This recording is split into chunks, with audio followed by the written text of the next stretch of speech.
Lecture du livre Témoignages pour l'Église, volume 1, d'Ellen G. White. Chapitre 13. Leçons tirées des paraboles. Il m'a été montré que la parabole des talents n'a pas été entièrement comprise. Elle a été donnée aux disciples pour servir de leçon aux chrétiens vivant dans les derniers temps. Ces talents ne représentent pas, en effet, simplement la capacité de prêcher et d'instruire en prenant pour base la parole de Dieu. La parabole s'applique également aux biens matériels que le Seigneur a confiés à son peuple. Ceux à qui avaient été donnés les 5 et les 2 talents leur en firent produire le double. Dieu désire que les possesseurs de biens terrestres rendent leur argent productif et le placent dans sa cause afin que celle-ci progresse. Si la vérité est vivante dans le cœur de celui qui la reçoit, il s'efforcera de la faire parvenir à d'autres en mettant tout en œuvre, son influence et ses moyens. Les personnes qui seront à leur tour atteintes se mettront elles aussi au travail pour Dieu. J'ai vu que certains enfants de Dieu, ou prétendus tels, sont comme l'homme qui enfouit son talent dans la terre. Ils ne mettent pas leur argent à la disposition de la cause de Dieu. Ils en revendiquent la libre disposition, le considérant comme leur bien propre. Ainsi, des âmes ne sont pas sauvées parce que l'argent qui appartient en réalité au Seigneur n'est pas employé judicieusement. Les anges enregistrent fidèlement les actions des hommes, et lorsque ceux de la maison de Dieu passent en jugement, la sentence est inscrite en regard de chaque nom. L'ange reçoit l'ordre de ne pas épargner les serviteurs infidèles et de les retrancher au jour du carnage. Les biens qui leur ont été confiés leur sont enlevés. Ainsi, leur trésor terrestre leur est retiré. Ils perdent tout. Les couronnes qu'ils auraient pu porter s'ils avaient été fidèles sont placées sur la tête de ceux qui ont été amenés au salut par les fidèles serviteurs qui ont mis tous leurs biens au service de Dieu. Chacun de ceux qu'ils ont contribué à sauver est représenté par une étoile nouvelle ajoutée à leur couronne de gloire et qui augmente leur récompense éternelle. La parabole de l'économe infidèle est aussi pour nous une leçon. Faites-vous des amis avec les richesses injustes, pour qu'ils vous reçoivent dans les tabernacles éternels, quand elles viendront à vous manquer. Luc chapitre 16, verset 9. Si nous employons nos biens ici-bas pour la gloire de Dieu, nous nous amassons un trésor dans le ciel.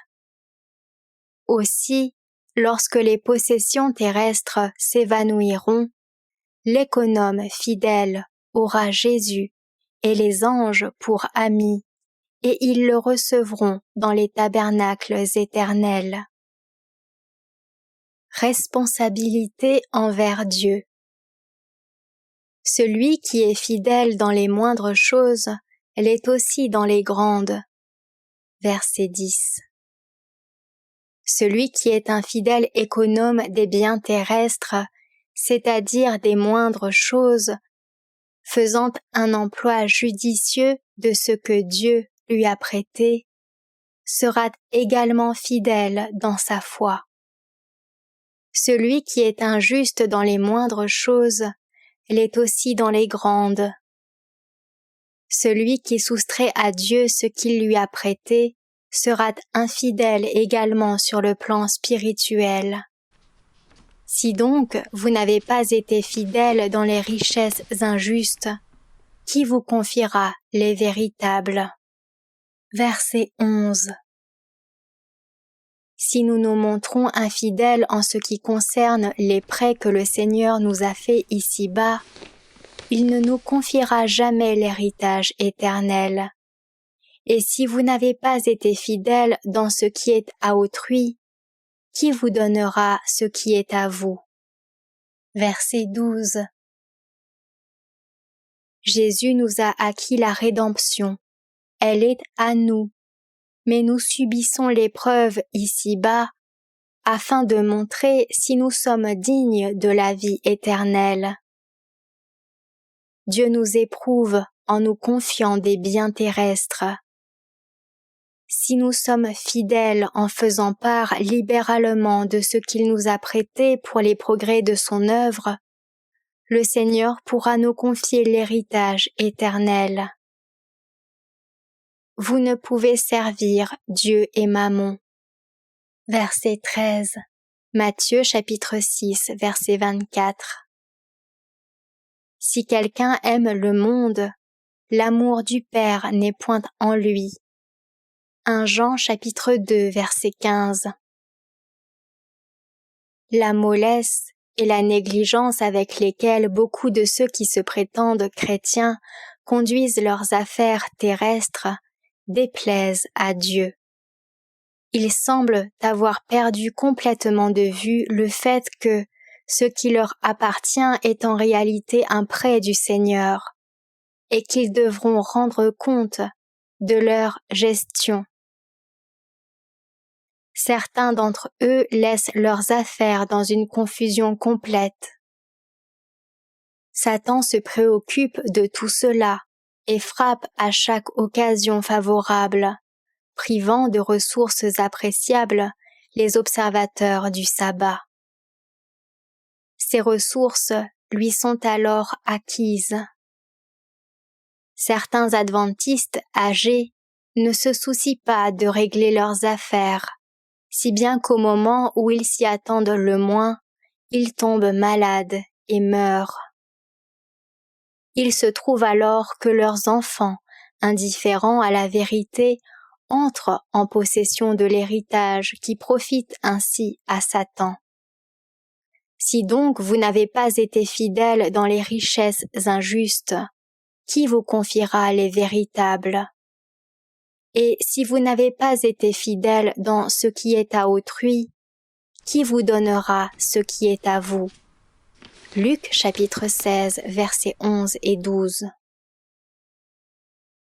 Il m'a été montré, et il faut en frémir, que Satan et ses anges avaient eu plus à s'occuper des biens du prétendu peuple de Dieu que le Seigneur lui-même. Les économes des derniers jours manquent de sagesse. Ils laissent Satan contrôler leurs affaires et accaparer l'argent qui devrait être consacré à la cause de Dieu. Le Seigneur en prend note, économes infidèles, et il vous en demandera compte. J'ai vu que les économes de Dieu peuvent, par une gestion fidèle et judicieuse, conduire leurs affaires en ce monde d'une manière scrupuleuse et droite. C'est aussi le privilège et le devoir des personnes âgées et faibles et de celles qui n'ont pas d'enfants, de faire en sorte que leurs biens puissent être employés pour l'œuvre de Dieu si elles viennent à disparaître subitement. Mais j'ai vu que Satan et ses anges exultent, car ils triomphent dans ce domaine. Ceux qui devraient être de sages héritiers du salut laissent presque volontairement l'argent que le Seigneur leur a prêté glisser dans les mains de l'ennemi. Ainsi, ils affermissent le royaume de Satan et semblent s'en trouver très heureux.